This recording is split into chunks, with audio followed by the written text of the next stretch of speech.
Vous avez visionné la première capsule et vous êtes maintenant prêt à passer à la prochaine étape?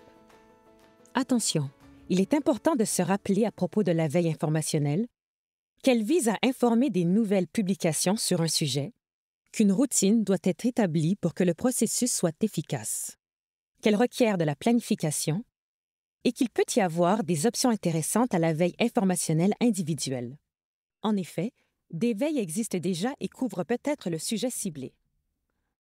Dans cette capsule, la définition des paramètres de la veille et la sélection des sources d'informations seront abordées. Cette phase de planification servira à établir les principales balises de votre veille informationnelle individuelle. En établissant ces balises dès le départ, vous vous assurez que la veille créée sera taillée sur mesure pour vos besoins et qu'elle tiendra compte de vos contraintes. Impatient de démarrer? Alors c'est parti! La question fondamentale pour bien définir les paramètres d'une veille est « Pourquoi ?» Elle renvoie à l'intention de la veille et à sa finalité. Plusieurs recherches et articles de synthèse font état des principales intentions que les veilleurs ont lors de la phase de démarrage. Par exemple, se tenir informé de l'actualité, être au courant des pratiques émergentes, connaître les nouvelles percées scientifiques, être à l'affût de la prochaine nouvelle tendance dans un domaine et même des innovations sociales et technologiques. Qu'en est-il pour vous? Prenez un moment pour y réfléchir, car cette intention a des incidences sur les autres paramètres de la veille. Interrogez-vous sur la manière dont les informations colligées serviront de levier à une action ou à une transformation dans votre pratique professionnelle.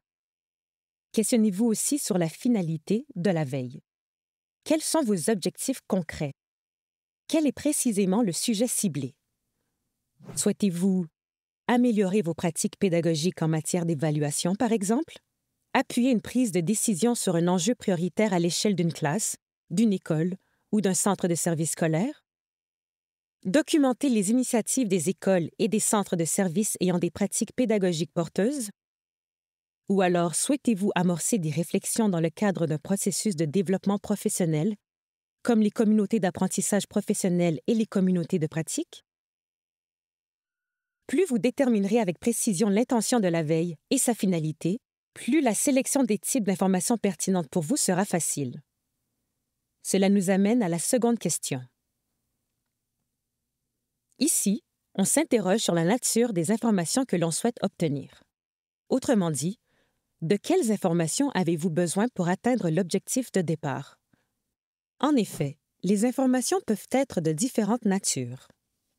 Des récits de pratique, des retours d'expérience sur la mise en place d'une nouveauté, comme un outil numérique, des statistiques, des données qualitatives et quantitatives issues de la recherche, des témoignages, du matériel pédagogique clé en main, des cadres de référence et d'autres publications gouvernementales.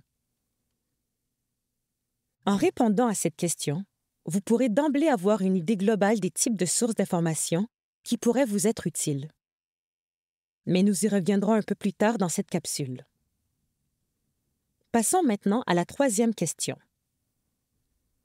Cela peut paraître anodin, mais une autre question importante à se poser dans la définition initiale des paramètres d'une veille informationnelle, c'est bien sûr qui fera cette veille. Cette dimension du paramétrage vise à mettre à plat les caractéristiques de la personne qui aura à naviguer dans le processus de veille. En effet, certaines caractéristiques individuelles vont circonscrire les possibilités et les limites de la démarche. Par exemple, là où les langues maîtrisées influenceront les sources choisies, tout comme le niveau d'aisance technologique du veilleur influencera le choix des outils numériques pour visionner les résultats de veille, les conserver et les diffuser. Aussi, les habitudes numériques, comme la préférence à utiliser un téléphone intelligent plutôt qu'un ordinateur, peut jouer sur le choix des outils numériques en matière d'ergonomie d'utilisation.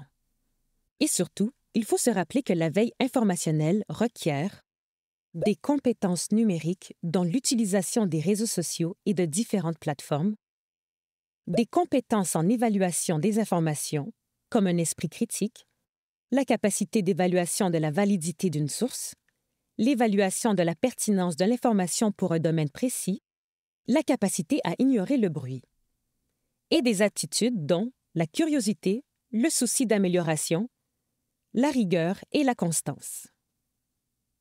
Cela nous amène à la 4e question de la définition des paramètres de veille. Il s'agit ici de déterminer combien de temps vous devrez accorder à la veille et sur quel laps de temps. Cela vous permettra de créer une routine de veille à intégrer dans votre vie personnelle ou professionnelle.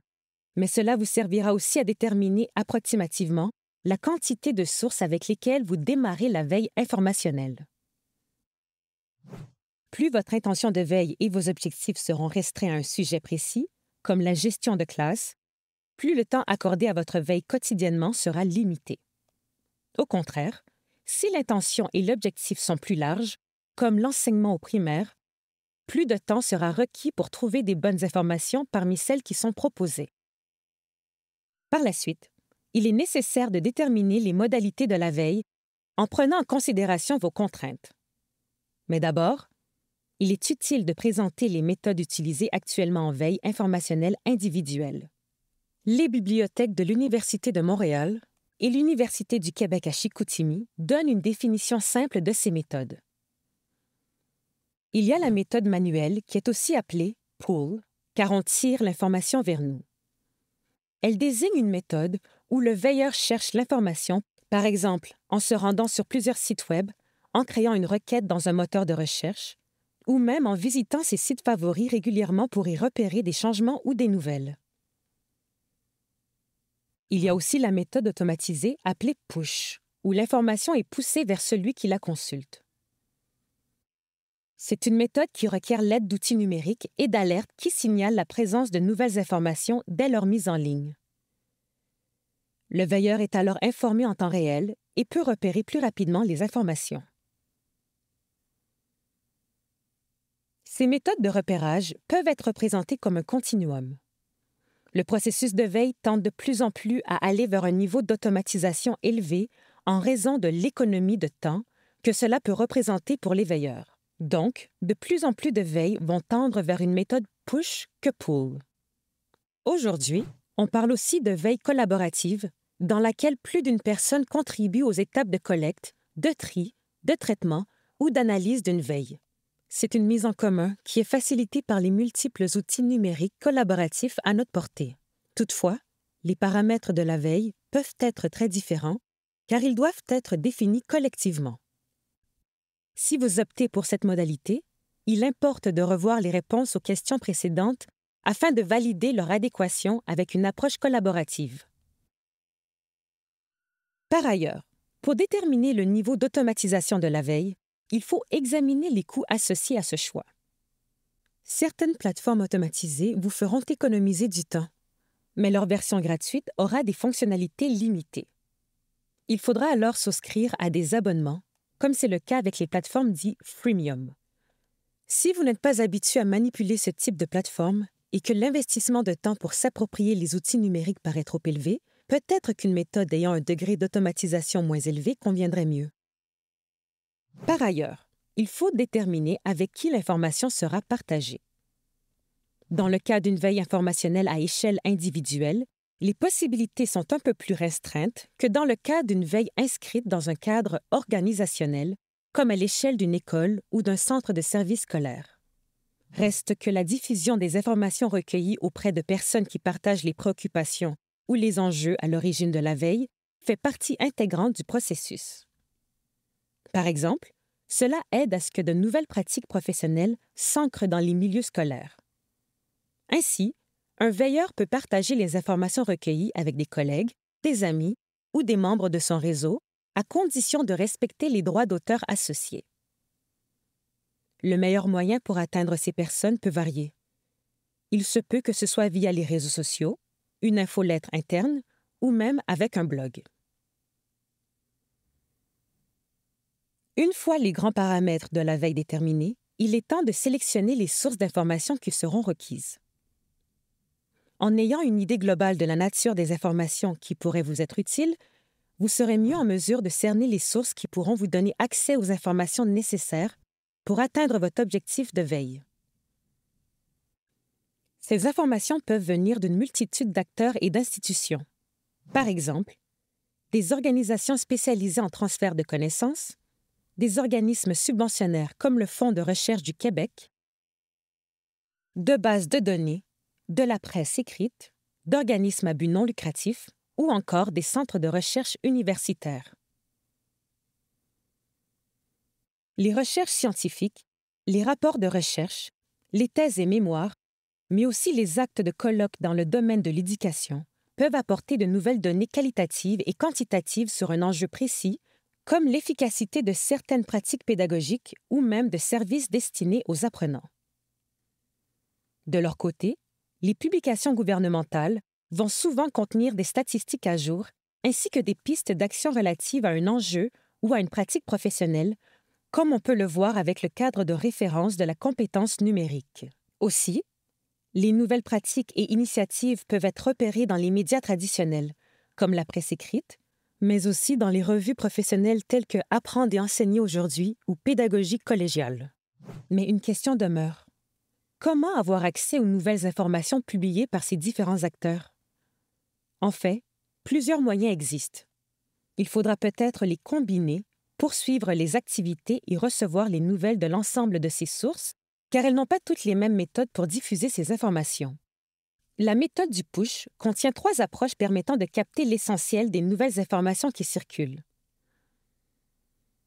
Les agrégateurs de flux RSS, qui rassemblent à un seul endroit les nouvelles publications de sites Web et parfois même le fil d'actualité des réseaux sociaux. Les systèmes d'alerte liés à des mots-clés et la surveillance de pages Web automatisées. D'autres moyens qui se rapprochent davantage à l'approche du pull peuvent s'y ajouter, comme la recherche sur les réseaux sociaux, l'utilisation de moteurs de recherche et la consultation de la table des matières des revues reconnues dans le domaine, par exemple. Pour terminer, j'ai un petit conseil pour vous. Il vaut mieux débuter avec une plus petite sélection de sources et procéder à des ajustements dans un second temps, quitte à ajouter et à retirer certaines d'entre elles en fonction de la pertinence des informations fournies. Aussi, utiliser la technique boule de neige pour choisir les sources à ajouter peut être utile, car les premières vous amèneront à en découvrir d'autres analogues et ainsi de suite. Si vous vous inspirez des suggestions des plateformes avec lesquelles vous faites votre veille ou celles des réseaux sociaux, soyez vigilants, car ces suggestions de sources peuvent être le produit d'algorithmes commandités. Ces étapes de planification mettent la table pour la mise en route du processus de veille. Elles sont cruciales et méritent que l'on s'y attarde afin d'obtenir des informations pertinentes, de recueillir une quantité raisonnable d'informations pour le temps que l'on a accordé à la veille, et de sélectionner soigneusement les outils numériques qui formeront le dispositif de veille. Dans la prochaine capsule, nous aborderons la phase d'opérationnalisation et de réinvestissement de la veille. Ne manquez pas ça.